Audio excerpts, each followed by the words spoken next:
ओम ज्ञानतिमिरान्धस्य ज्ञानञ्जनशलाकया चक्षुरुन्मीलितं येन तस्मै श्रीगुरुवे नमः। श्रीचैतन्यमनोभीष्टं स्थापितं येन भूतले स्वयं रूपकदा मह्यं ददाति स्वपदान्तिकं। वन्देऽहं श्रीगुरुः श्रीभूतपथकमलं श्रीगुरून् वैष्णववाचं श्रीरूपं साग्रजातं सगणरघुनाथान्वितं तं सजीवं साद्वैतं सावधूतं परिजनसहितं कृष्णचैतन्यदेवं श्रीराधाकृष्णपादान् सगण ललिता श्रीविशाखान्विताश्च नारायणं नमस्कृत्यं नरं चैव नरोत्तमं देवीं सरस्वतीं व्यासं ततो जयमुदीरयेत्। सुन्वतां स्वकथा कृष्ण पुण्यश्रवणकीर्तनं हृदयन्तस्तु ये भद्राणि विध्नोति सुरसतां नष्टप्रायेषु भद्रेषु नित्यं भागवत सेवया भगवती उत्तम श्लोके भक्तिर्भवति नैष्टिकी तदा रजस्तमो भाव काम लोभादय चेत चेत एतेन निरावृद्धं स्थित सत्य प्रसिद्धि एवं प्रसन्न मनसो भगवत भक्ति योगता भगवत तत्व विज्ञान मुक्त संगस्य जायते विद्यन्ते हृदय ग्रंथि छिद्यन्ते सर्व संशयं क्षीयन्ते चास्य कर्माणि दृष्ट्वा एवात्मनीश्वरे मुखं करोति वाचालं पंगुं लंघयते गिरिं यत्कृपातमहं वन्दे परमानंद माधवं। प्रहलाद नारद पराशर पुंडरीकं व्यासम अम्बरीश सुसुक सौनक विस्मदालभ्यां रुक्मांग अर्जुन वसिष्ठं विभीषणादीनं पुण्यानि नामानि परम भागवत स्मरामि जन्माद्यस्य यतु अन्यतो विज्ञेश्वरात् तेने ब्रह्म हृदय आदि कवये मोहन्ति यत् सूर्यो तेजो वारिमिदा यथा विन्मयो यत्रं त्रिसर्गो मुसां ध्वाम्ना स्वेन सदा निरस्तुकम् सत्यम परम धीमहि धर्म प्रोजितो कैटपकु अनत्रो परमो निर्शरणां सतां वेद्यं वास्तु वस्तु वस्तु मत्र वस्तु शिवदम तापत्रय उन्मूलनम श्रीमद्भागवतम महामुनि कृतम किमुआ संघो और उद्यति पृथ्वी सुतक्षणात् निगम कल्पतरु गलितम फलम सुख मुखाग्रविमित सन्निहितम पिबत भागवतम रसमालयम मुहुर्को रसिका भुगावक कृष्ण नारायणं वंदे कृष्णं वंदे कृष्णं कृष्णद्वैपायनं वंदे कृष्णं वंदे पदासतम सच्चिदानंद रूपाय विशुद्धि हेतवे तापत्रय विनाशाय श्रीकृष्णाय वयं नमः।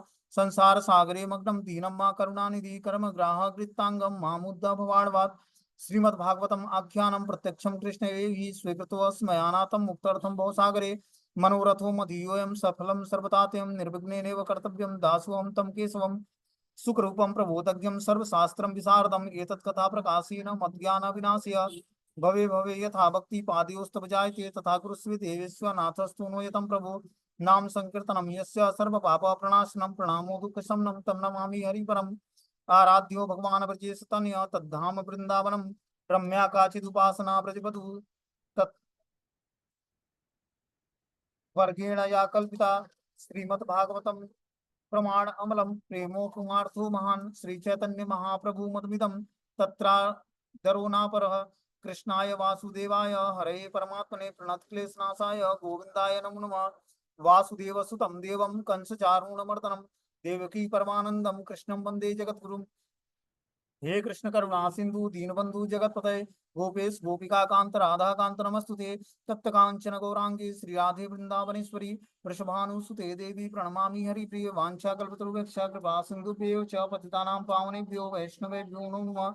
जय श्री कृष्ण चैतन्य प्रभु नित्यानंद श्री अद्वैत गदाधर श्रीवासादि श्री गौर भक्तवृंद हरे कृष्णा कृष्ण कृष्णा हरे हरे हरे राम राम राम हरे हरे। तो इसमें आज हम लोग को पढ़ना है भगवान कृष्ण की कथा।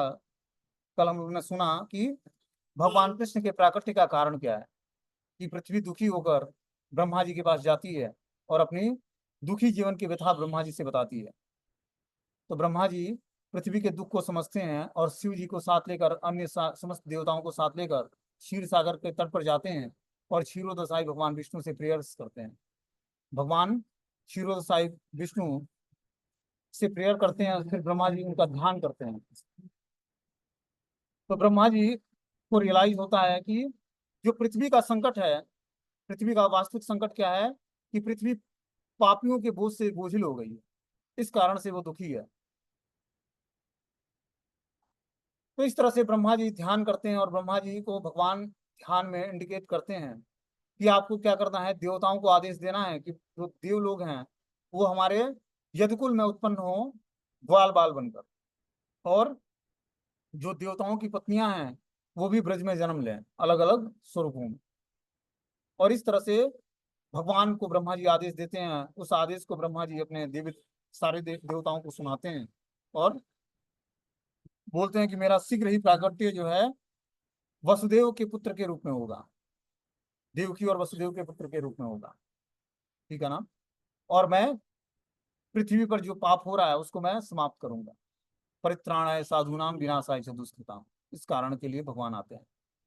तो इस तरह से भगवान, तो हम लोग देखते हैं कि देवकी के माता के गर्भ में एक एक करके आकाशवाणी होती है कंस को, जब वो देवकी का विवाह जब वसुदेव से होता है और वो बैठाकर रथ पर ले जाता है, तो आकाशवाणी होती है कि जिसको तू ले जा रहा है आज अपनी बहन को, इसी का आठवां पुत्र तुम्हारे मृत्यु का कारण बनेगा।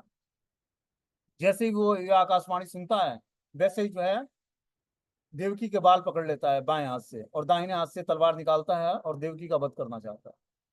लेकिन वसुदेव जो है कूटनीति का प्रयोग करके उस समय देवकी की रक्षा करते हैं और बोलते हैं कि जो जो भी हमारी संतति पैदा होगा, तुम्हें देवकी से भय नहीं है, देवकी के पुत्रों से भय हो, तो जो भी तुम्हारा हमारा पुत्र संतति पैदा होगा उसको मैं ले आकर तुम्हें समर्पित कर दूंगा। आप रखना या मारना वो आपकी रिस्पॉन्सिबिलिटी बनेगी। इस तरह से वसुदेव जो है अपने वचन के पक्के होते हैं, और इस तरह से 6 पुत्र प्रकट होते हैं उनके धीरे धीरे, और 6 पुत्रों को ले आकर कंस को देते हैं।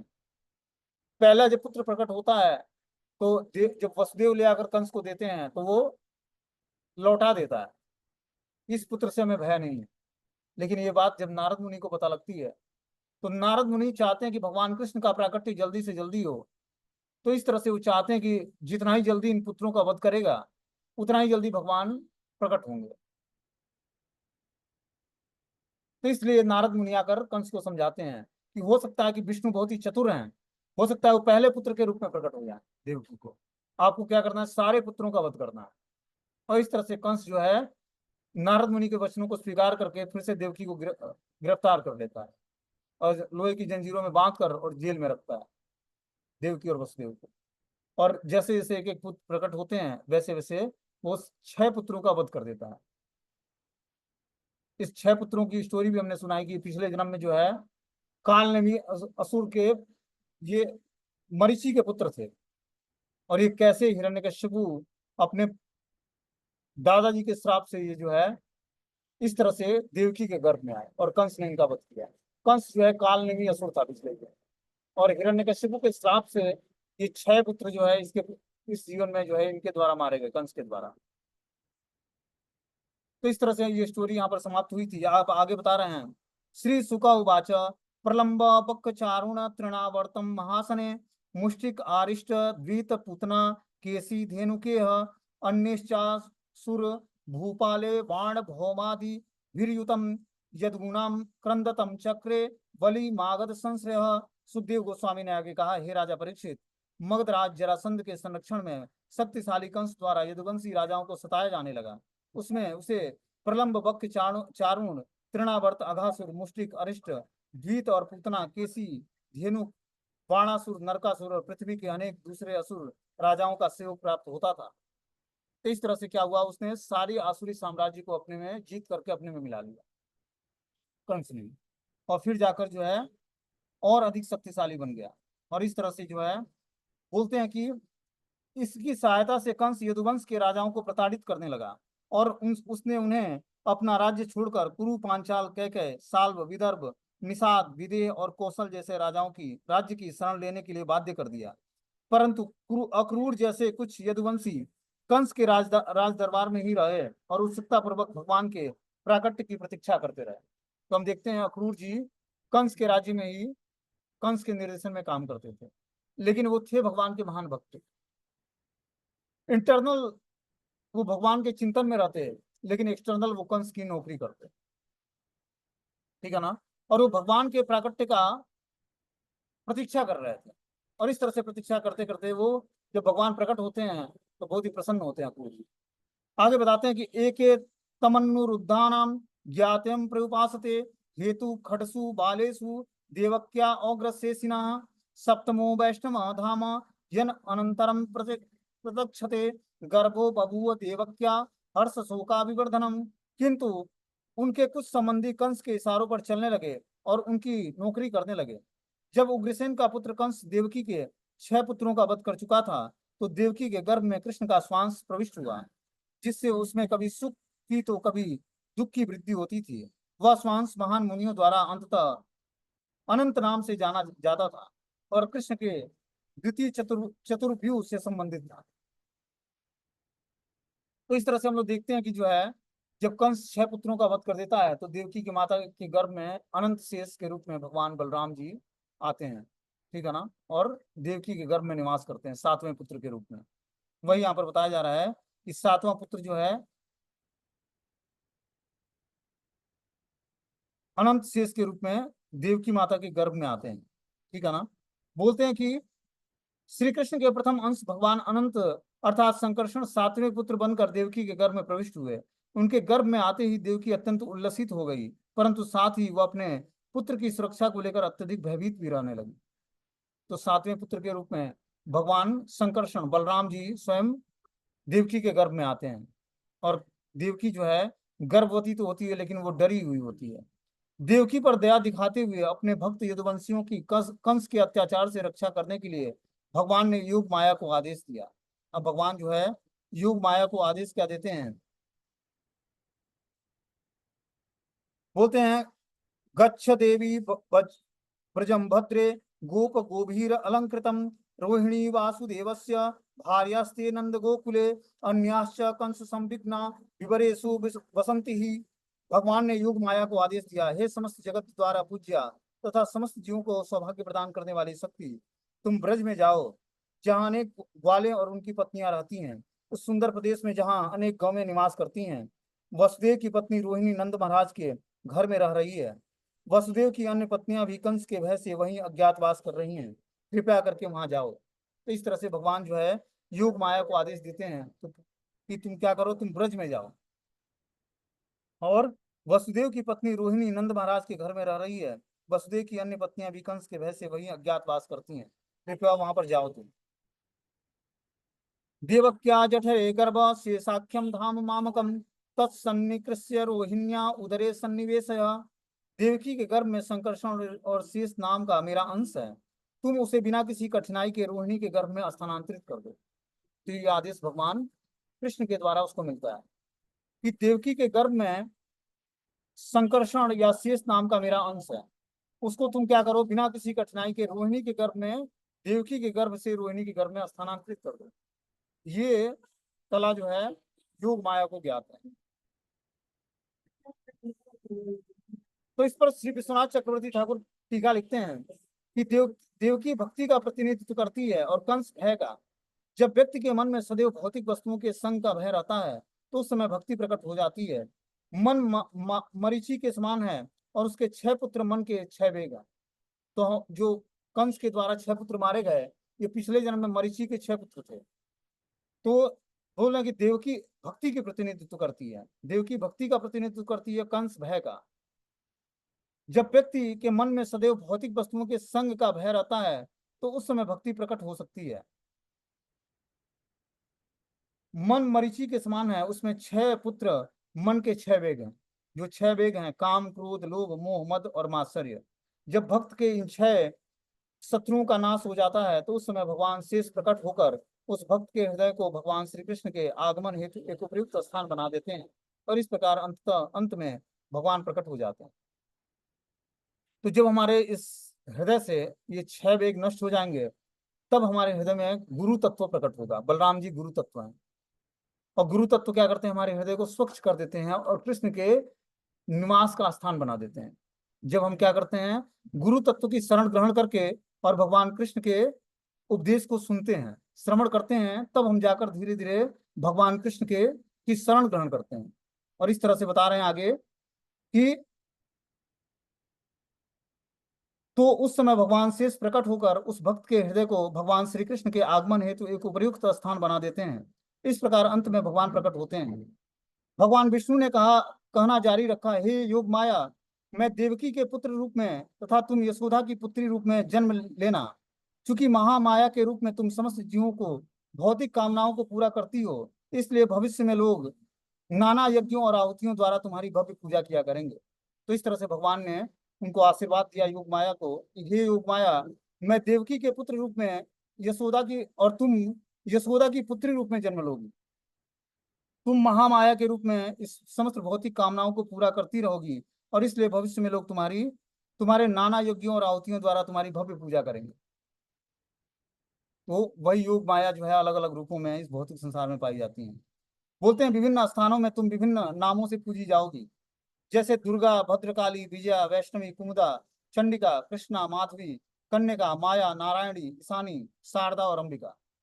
तो हम देखते हैं आज माता दुर्गा के अनेक नाम हैं। तो इस भौतिक संसार में ये महामाया के नाम से जानी जाती है, लेकिन भौतिक आध्यात्मिक संसार में ये योग माया है, जो भगवान की लीलाओं में भगवान की सहयोग करती है। और इस भौतिक संसार में क्या है, महामाया के रूप में होती है, जो अलग अलग नाम बताया गया, जिनका नाम है दुर्गा या भद्रकाली या विजया या वैष्णवी या कुमुदा या चंडिका या कृष्णा या माधवी या कन्यका या माया या नारायणी या ईशानी या शारदा या अंबिका, इस नामों से जाना जाता है। चूंकि तुम देवकी के सातवें गर्भ को आकर्षित करके रोहिणी के गर्भ में स्थानांतरित करोगी, इसलिए वे संकर्षण कहलाएंगे। समस्त गोकुल वासियों को आनंद देने के कारण उनका एक नाम राम तथा अतुलनीय बल के कारण उन्हें बलभद्र नाम से भी पुकारा जाएगा। तो इस तरह से भगवान बताते हैं कि जिस बालक को तुम देवकी के गर्भ से आकर्षित करके खींचकर और रोहिणी के गर्भ में स्थापित करोगी, उस बालक का नाम जो है संकर्षण कहलाएगा, क्योंकि वो कर्षण के द्वारा, कर्षण मतलब खिंचाव के द्वारा, वो रोहिणी के गर्भ में स्थापित किया जाएगा। समस्त गोकुल वासियों को रमण आनंद देने के कारण उनका नाम राम कहलाएगा, और अतुलनीय बल के कारण उन्हें बलभद्र के नाम से भी पुकारा जाएगा। भगवान से ये निर्देश सुनकर योग माया ने ओम का उच्चारण करके अपनी स्वीकृति व्यक्त की। भगवान की प्रतीक्षणा करके वह नंद गोकुल पहुंची और निर्देशानुसार कार्य करने लगी। गोकुल में रोहिणी का गर्भ अपने 7वें महीने में था, और एक दिन रात को सोते समय उन्हें लगा कि मानो उनका गर्भपात अकाल गिर गया है। उठने पर उन्होंने पाया कि वास्तव में वैसा ही हुआ है। उसे देखकर वे अत्यंत चिंतित हो उठी। तब योग माया ने उन्हें बताया कि देवकी के शिशु को उनके गर्भ में स्थानांतरित किया गया है। तो बता रहे हैं कि एक दिन गोकुल में रोहिणी का गर्भ अपने 7वें महीने में था, और एक दिन रात में सोते समय उन्हें लगा कि मानो उनका गर्भ अकाल गिर गया है। मतलब रोहिणी भी गर्भवती थी और देवकी भी गर्भवती थी, ठीक है ना। वो उठने पर उन्हें पाया कि वास्तव में ऐसा ही हुआ है, उनका गर्भपात हो गया था, किसका, रोहिणी का। इसे देखकर वह अत्यंत चिंतित हो उठी। तब योग माया ने उन्हें बताया कि देवकी के शिशु को उनके गर्भ में स्थानांतरित किया गया है। इस कारण से उनको ऐसा अनुभव हुआ कि जो देवकी के गर्भ में जो बालक था, वो रोहिणी के गर्भ में स्थानांतरित कर दिया गया। अब देखो, देवकी माता जो मथुरा में थी, कंस के जेल में, और गोकुल वहां से बहुत दूरी पर रहा, वहां पर ये निवास करती थी रोहिणी माता, जो वसुदेव की दूसरी पत्नी थी। तो देवकी के गर्भ से योग माया ने उस संकर्षण कर्षण शक्ति के द्वारा उनको खींचकर रोहिणी के गर्भ में स्थापित कर दिया, और इस तरह से रोहिणी माता गर्भवती हो गई। बता रहे हैं कि दूसरी ओर मथुरा के कारागार में जब देवकी के शिशु को रोहिणी के गर्भ में स्थानांतरित किया गया, तो उन्हें भी मानो उनका गर्भ गिर गया हो। इसे सुनकर समस्त महलवासी उच्च स्वर से शोक मनाने लगे। हाय, देवकी की संतान फिर मर गई। और कंस को संदेह हुआ कि कहीं देवकी ने स्वेच्छा से गर्भपात तो नहीं कर लिया। इस तरह से देवकी को भी ये रियलाइज हुआ कि हमारा भी गर्भपात हो गया, ठीक है ना, क्योंकि उनके गर्भ से बच्चे को स्थानांतरित कर दिया गया भगवान की शक्तियों के द्वारा, ठीक है ना। आगे बता रहे हैं इसमें,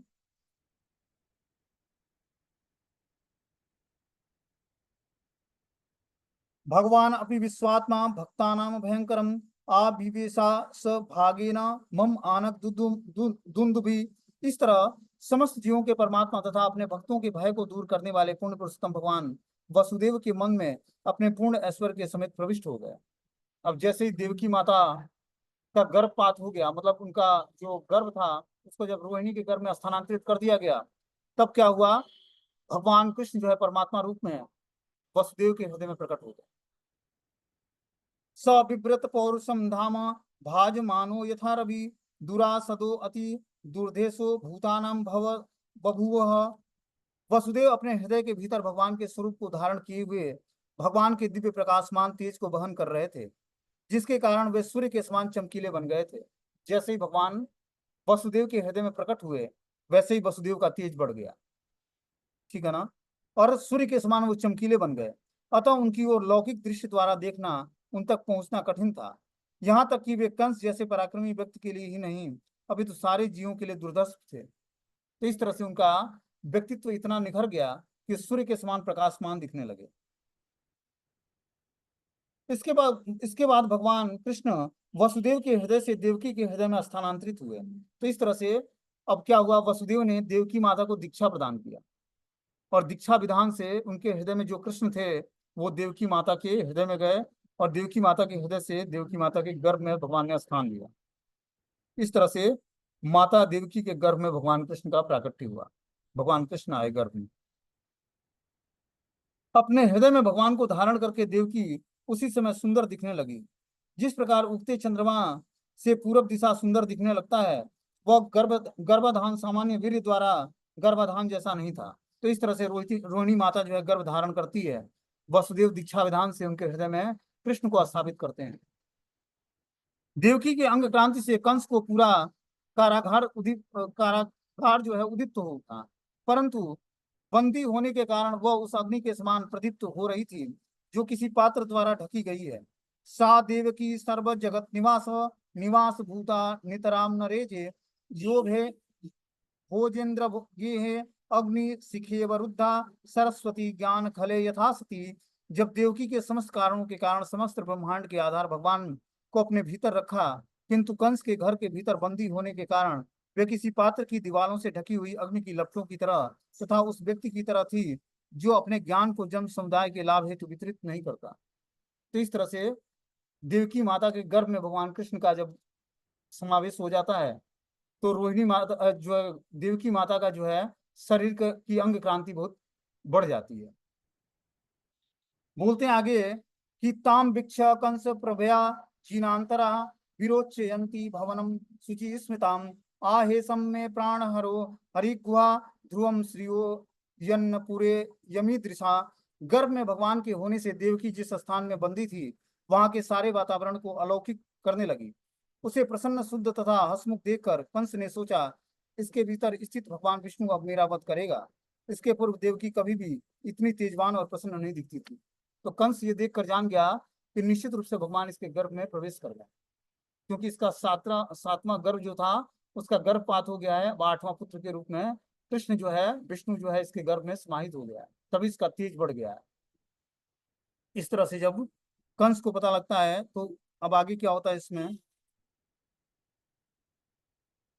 किमज्ञम तस्मिन् करणीय मासु में यदर्थम तंत्रो न बिहंति विक्रमम स्त्रिया स्वसु गुरुमत्यावधोयम यस्यम श्रियो हंतु नुकाल मायु।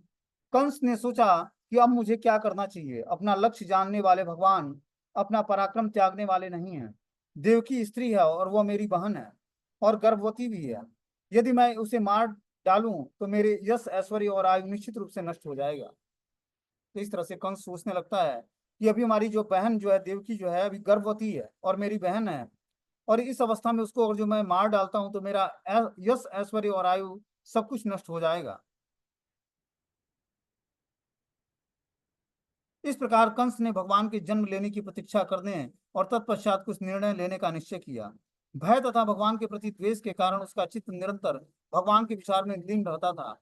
चाहे वो अपने राज सिंहासन पर बैठा हो, चाहे बिस्तर पर लेटा हो, अथवा खाते पीते चलते समय वह सतत सर्वत्र अपने शत्रु भगवान कृष्ण को ही देखता था। यद्य प्रतिकूल भाव से ही सही वह पूरी तरह कृष्ण भावना भावित हो गया था।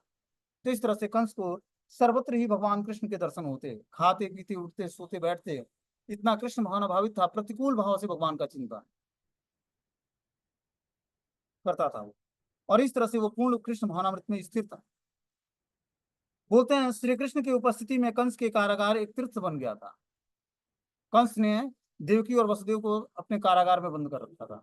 जैसे ही कृष्ण वसुदेव के हृदय से देवकी के हृदय में आए तो पूरा जेल जो है प्रकाशित हो गया देवकी के प्रकाश से, और तीर्थ बन गया क्योंकि भगवान निवास कर रहे हैं ऊपर। ब्रह्मा जी, शिव जी, नारद, देवल, व्यास जैसे महर्षि और इंद्र, चंद्र, वरुण जैसे अन्य देवता अदृश्य रूप में देवकी के कक्ष में आने लगे। ये देवता तथा ऋषिगण गर्भस्थ भगवान को प्रणाम करने के बाद उनकी स्तुति करने लगे। अब सारे देवी देवता दर्शन करने के लिए आने लगे। देवकी माता के गर्भ में कृष्ण आ गए। सबको बहुत ही उल्लास हुआ और सब जो है आकर देवकी माता के गर्भ का गर्भ की को प्रेयर्स करते हैं, क्योंकि भगवान उसमें निवास करते हैं। हे भगवान, आप परम सत्य हैं, आप दुष्टों के संहार करने वाले हैं, अपने भक्तों की रक्षा का वचन दिया है, और आप कभी भी इस वचन से च्युत नहीं होते हैं। आपकी आप आपकी पूर्ण शरणागति लेते हुए हम आपको नमन करते हैं, कृपया हमारी रक्षा करें। इस प्रकार सारे देवी देवता आकर और देवकी की माता के गर्भ में जो स्थित भगवान है उनका प्रेयर शुरू करते हैं। क्या बोलते हैं सारे देवी देवता? सत्यव्रतम सत्य परम त्रिसत्यम, सत्यस्य योनि निहितम च सत्ये, सत्यस्य सत्यम मृत सत्य नेत्रम, सत्यात्मकम त्वाम शरणम प्रपन्ना। देवताओं ने प्रार्थना किया, हे प्रभु, आप अपने व्रत से कभी भी विचलित नहीं होते हैं, सदा ही पूर्ण रहते हैं, क्योंकि आप जो भी निर्णय लेते हैं वह पूरी तरह सही होता है और किसी के द्वारा रोका नहीं जा सकता है।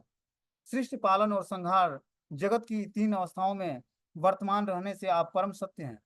कोई तब तक आपकी कृपा का भाजन नहीं बन सकता जब तक वो पूरी तरह आज्ञाकारी न हो जाए, अतः इसे दिखावटी लोग प्रायः नहीं कर पाते हैं। आप सृष्टि के सारे अवयवों के असली सत्य हैं, इसलिए आप अंतर्यामी कहलाते हैं। आप सबों पर संभाव रखते हैं और आपके आदेश प्रत्येक काल में हर एक पर लागू होता है। आप आदि सत्य हैं और हर हम नमस्कार करते हैं, आपकी शरण में आए, आप हमारी रक्षा करें। तो इस तरह से देवताएं बहुत ही सुंदर प्रेयर्स भगवान को अर्पण करते हैं। आगे क्या बोलते हैं? एकायनु अश्वद्विफलम स्त्रीमूलम चतुर्रसम पंचविधम खड़ात्मा सप्तप्य गष्ट पिटको नवाक्षो दस छद्दी द्विखगो हादि वृक्षम। क्या बोलते हैं? शरीर को अलंकारिक रूप से आदि वृक्ष कहा जा सकता है। यह वृक्ष भौतिक प्रकृति की भूमि पर आश्रित होता है। इसमें दो प्रकार के सुख भोग के तथा दुख भोग के फल लगते हैं।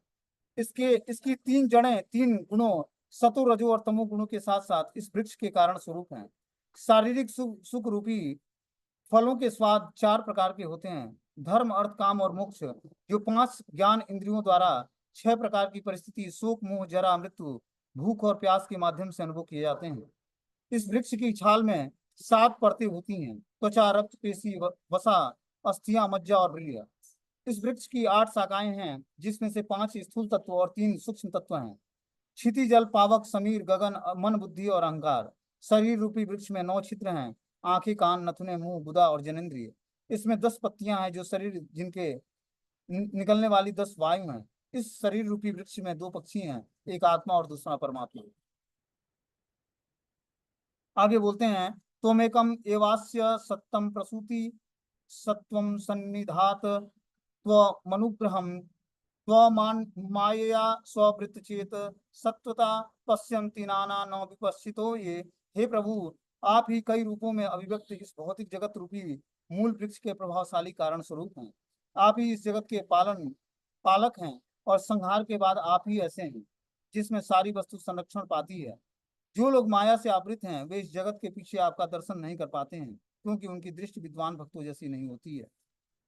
आगे प्रेयर्स क्या करते हैं? बिभ्रसी रूपाण्य व बोध आत्मा क्षेमाय लोकस्य चराचरस्य सत्योतपन्नानि सुखावहानि सताम भद्राणि मुहुर्फलानाम।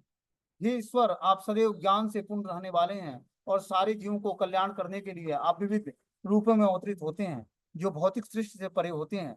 जब आप इन अवतारों के रूप में प्रकट होते हैं तो आप पुण्य आत्माओं तथा धार्मिक भक्तों के लिए मोहक लगते हैं, किंतु अभक्तों के लिए आप संहार करता है। आगे बोलते हैं, स्वयंभुजो जाक्ष अखिल सत्वधाम्नि समाधिनाम वेशित चेत सेके तत्पाद पोतेन महत् कृतेन कुर्वन्ति गोवत्स पदम भवाब्धिम। हे कमल नयन प्रभु, संपूर्ण सृष्टि के आगार रूप आपके चरण कमलों में अपना ध्यान एकाग्र करके मैं उन्हीं चरण कमलों को संसार सागर को पार करने वाली नाव मानकर मनुष्य महाजनों के चरण चिन्हों का अनुसरण करता है। इस सरल सी विधि से वह अज्ञान सागर को इतनी आसानी से पार कर लेता है, मानो कोई बछड़े के खुर को का चिन्ह पार कर रहा हो। अगले प्रेयर्स में बताते हैं, सारी देवी देवता ये भगवान को प्रेयर्स अर्पण करते हैं। बोलते हैं, स्वयं समुत्तीर्य सुदुस्तरम घुमन भवारणवम भीम मद भ्रसोहृदम भवत पदाम्भोज रुहन्य वत मत्रते निधाय याताम सदनुग्रहो भवान। हे धुतिपूर्ण प्रभु, आप अपने भक्तों की इच्छा पूरी करने के लिए सदा तैयार रहते हैं। इसलिए आप वांछा कल्पतरु कहलाते हैं।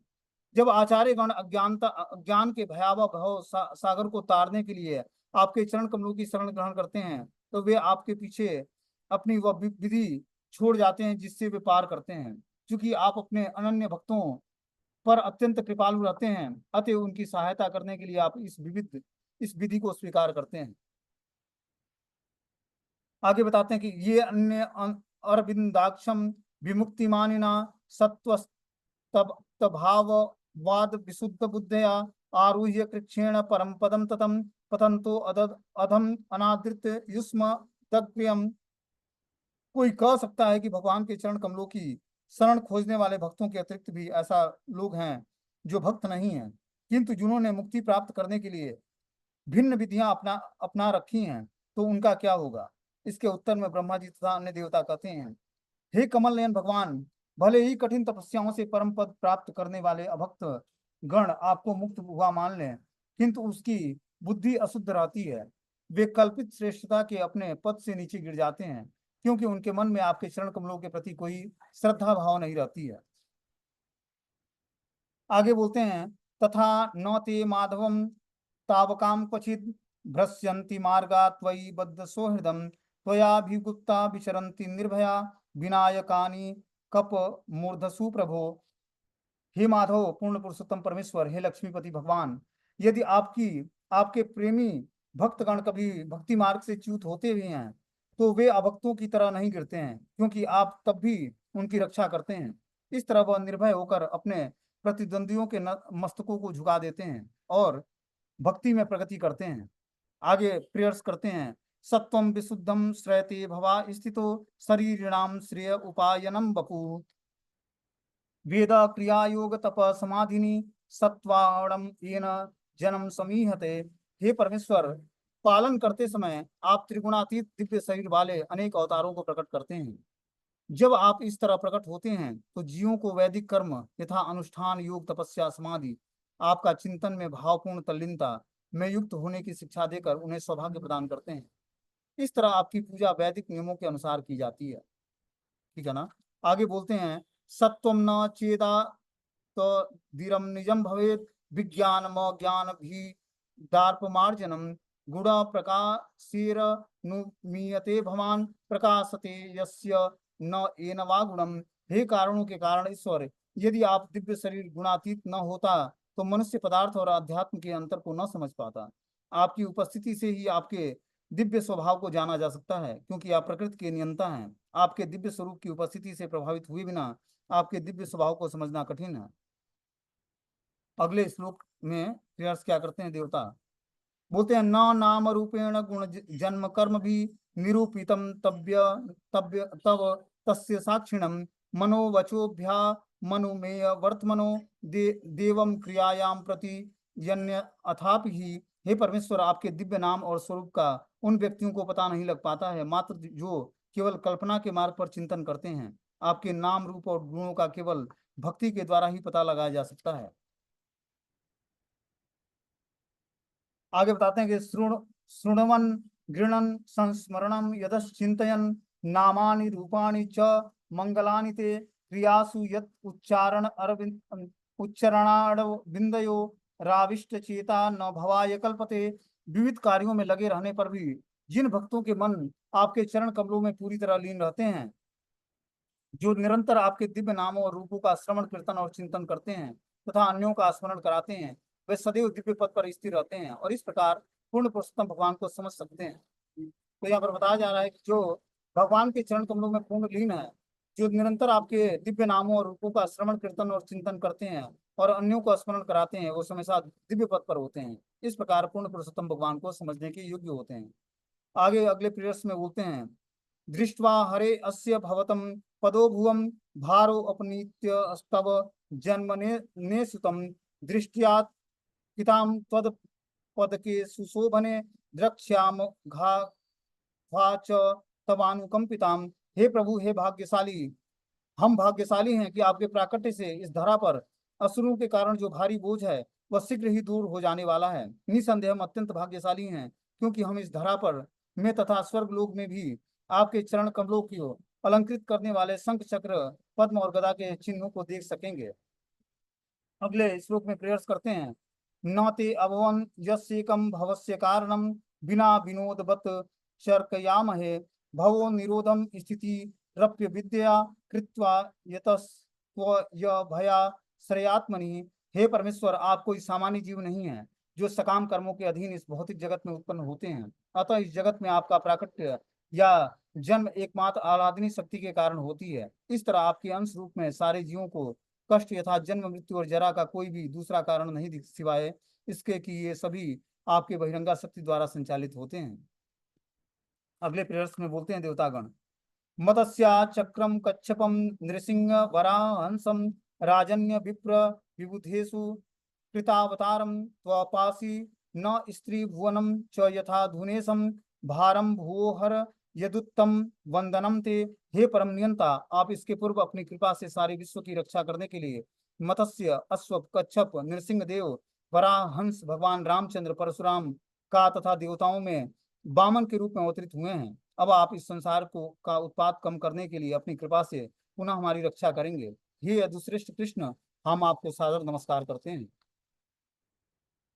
बोलते हैं दृष्ट्याम्ब ते कुक्षिगतम परम पुमान नसेंत साक्षात भगवान भवायनम माँ भूत द्वयम भोजपते मुमूर्षु गोप्त्या यदूनाम भविता तवात्मजः।